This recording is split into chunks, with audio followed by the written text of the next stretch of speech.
You know, you look back and you look at all the championships that you were able to win and the success that you had here in Tuscaloosa, saying that you never lost to Auburn. I'm sure you take a lot of pride in that as well. I enjoy that all the time now that I'm in the South a little bit more, and I run into a lot of those other alumni out there, and it's just specifically that one that makes it so sweet. I've got a guy here that his name's Ed, big Auburn fan, and all my buddies were ribbing him a little bit and say, "Hey, you gonna bet Barry on this game?" And he goes, "No." He said, "I'm not even gonna touch that." He said, "I'm going to go to the game, but that's about it." So it's always fun to kind of throw that little bit, that tidbit in as well as never losing to Auburn, and it was just something that you just couldn't let happen. I've got an instance where I was a freshman looking at the bill, the board where they put up all the articles and all about the upcoming game, and I didn't realize the significance of the Auburn game until this coach came up to me. He said, "Son, do you understand that you cannot lose? You have to win. Do you understand that?" And I said, "Yes, sir." He says, "Or else you got to live with it the rest of your life." And I mean, it was so profound. And I went, "Oh my gosh." It's like, so, everybody was, coaching staff, players were very, very focused on winning this game no matter what. And most of the time, we were on our way to either winning the national championship or getting, being in the final 2 or 3. So, it was always a significant game to win as we, went on to win a national championship or come close to it. But Auburn has always been special, and you got to beat these guys. No doubt. 7 out of the last 8 years that this Iron Bowl has been played, Alabama, you have to go through Auburn because if you lose a game this late in the season, and Auburn's cost Alabama a chance. You look at 2013, they were trying to go for 3 in a row, and the Auburn Tigers with that kick 6 and stopped Alabama in their tracks and prevented them from continuing what has been a great dynasty here. Barry, as I look at Coach Bryant, did he coach this game any different as far as preparations and during the game that you could tell as a player?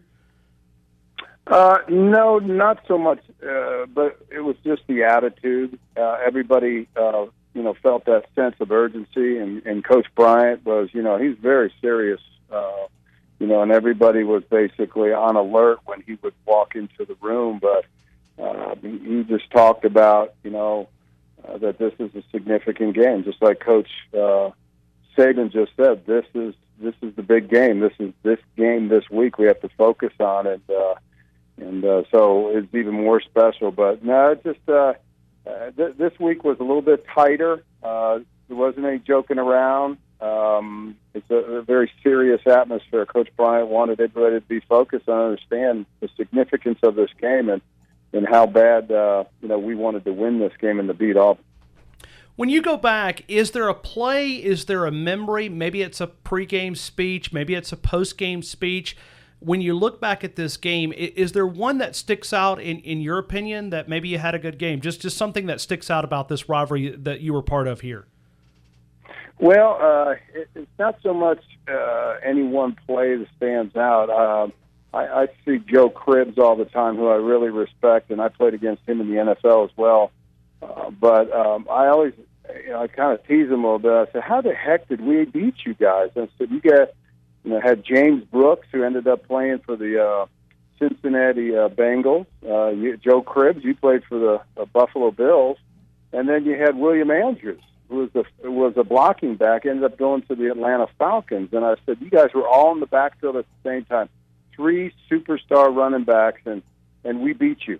And I go, "How did that happen?" He just looked at me and just shake his head. So, they had the firepower, but we just, we played so well as a team. And I will say, William Andrews and I got to meet him. He's a big old boy, and we used to just really ram. It was just a train wreck. And I just remember having to strap it up and knowing that they're going to run these ISOs on me with it just, the I formation. They just lead that back. William Andrews, who was just, I think God forgot to put a neck on him. He just had a head on these massive shoulders, and I had to just take him out. And then after that, well, you got James Brooks, or you got Joe Cribbs.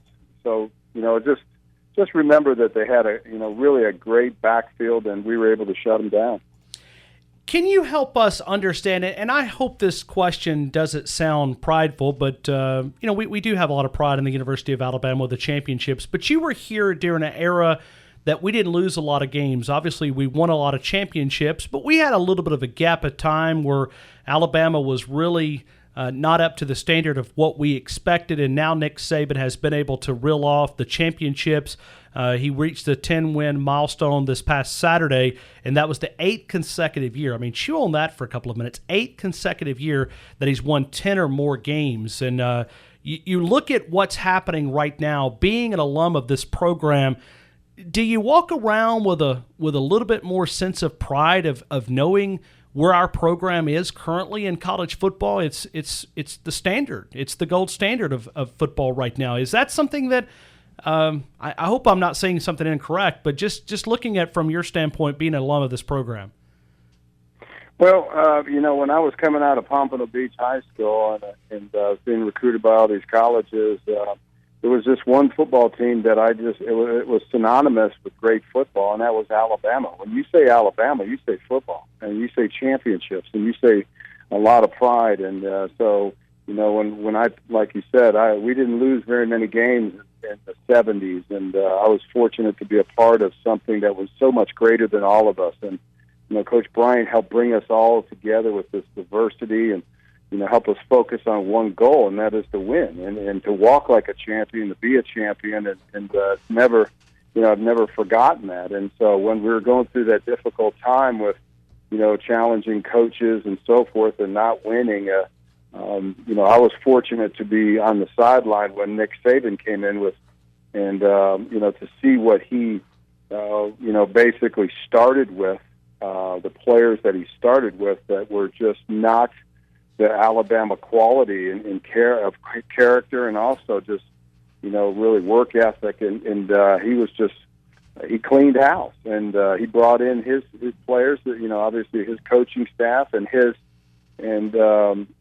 culture, and being around him, listening to him speak, and he's just a flat out winner. He is as great, a coach that we've seen since Coach Bryant. I really do, think that he's made his, this is his era. This is not, he stepped up on Coach Bryant as well, with the tradition, but, you got to give a lot of credit to Coach Saban for doing what he has done. He's a champion, he's a winner, and he's instilled that culture in these young men and been able to help focus them and create this incredible platform for a lot of high school kids to look at programs and say, my gosh, I'd love to play in the NFL. How am I going to get there? Well, guess what? You're going to get there if you go to Alabama, because Coach Bryant has created that type of culture, and it's exciting. And from a former player, I'm very proud. I mean, I just love to walk around, and from Indiana, I do the Colts games and stuff, and they always come by and, man, your Alabama is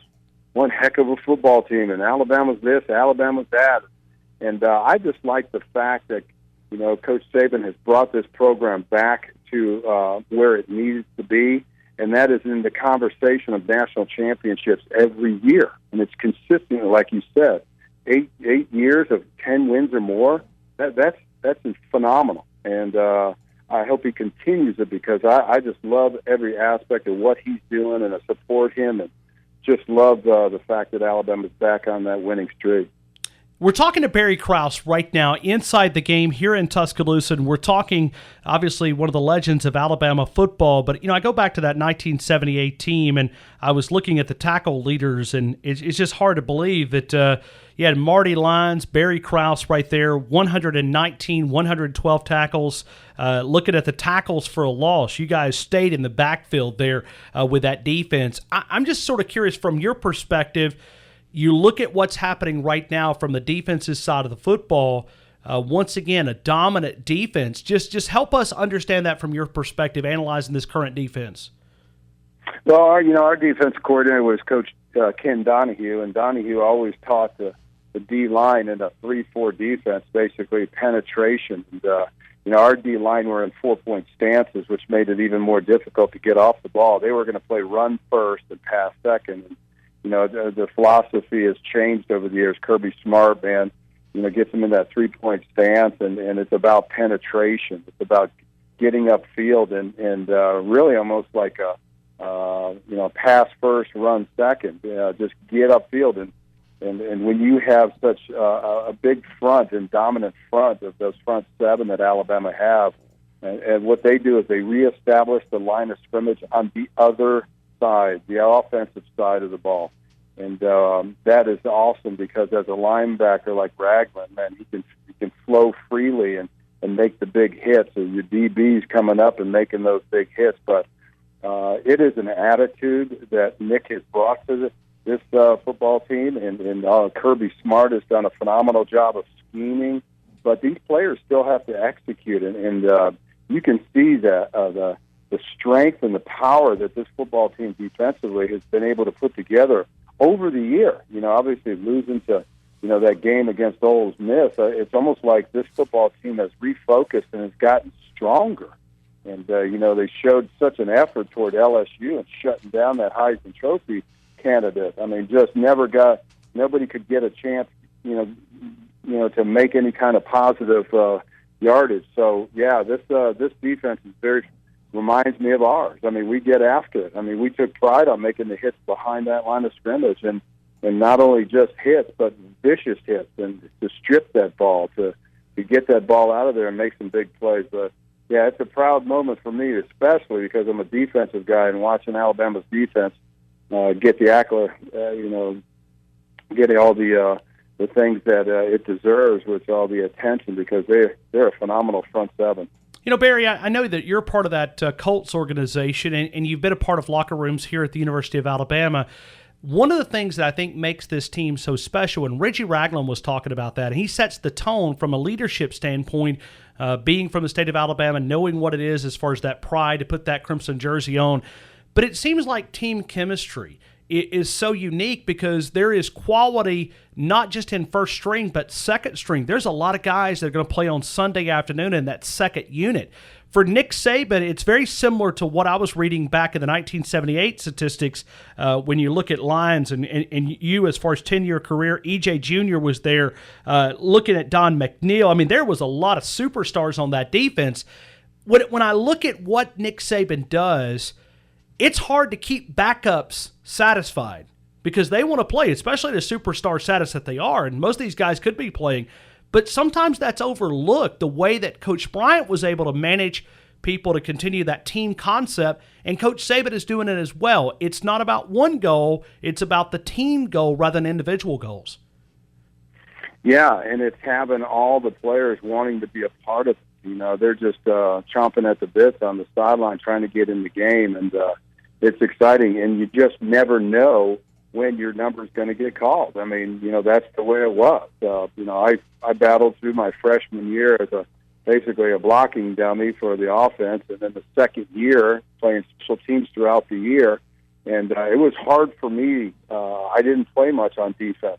In fact, I hardly got anything until the Notre Dame game, and all of a sudden, a guy misses a tackle, and Coach Bryant put me in, and, I led the team in tackles, and that was the turning point in my career.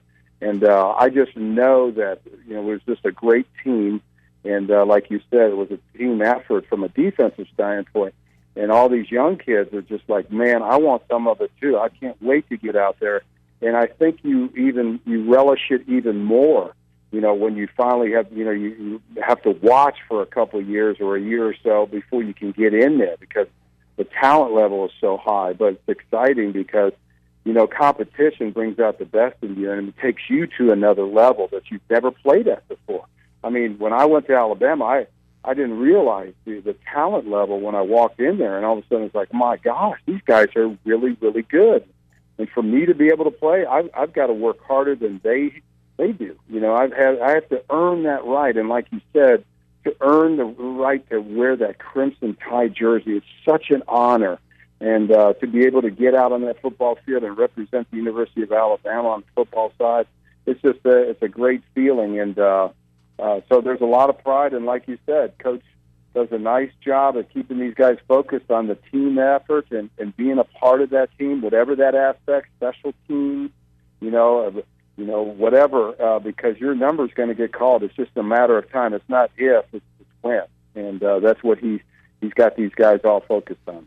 Barry, that's an excellent conversation. I mean, I'm always on awe, and we've got a couple of that. We had a conversation back in July that you and I did, and we've got a couple of promos out of that interview. I think we'll get plenty out of this interview as well, and we appreciate you giving us a chance to talk some Alabama football. What are you doing? You said you were traveling throughout the Southeast. What are you currently? Do you make your home in the South, or are you still in Indiana?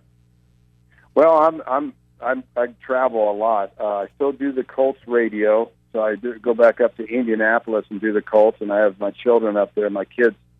So I'll go up there, every other week, but every weekend I have to be there for the Colts games. And then my wife, I'm remarried. My wife is a former Tennessee gal, but I'll tell you, she got her diploma at UTC, but she got the UT.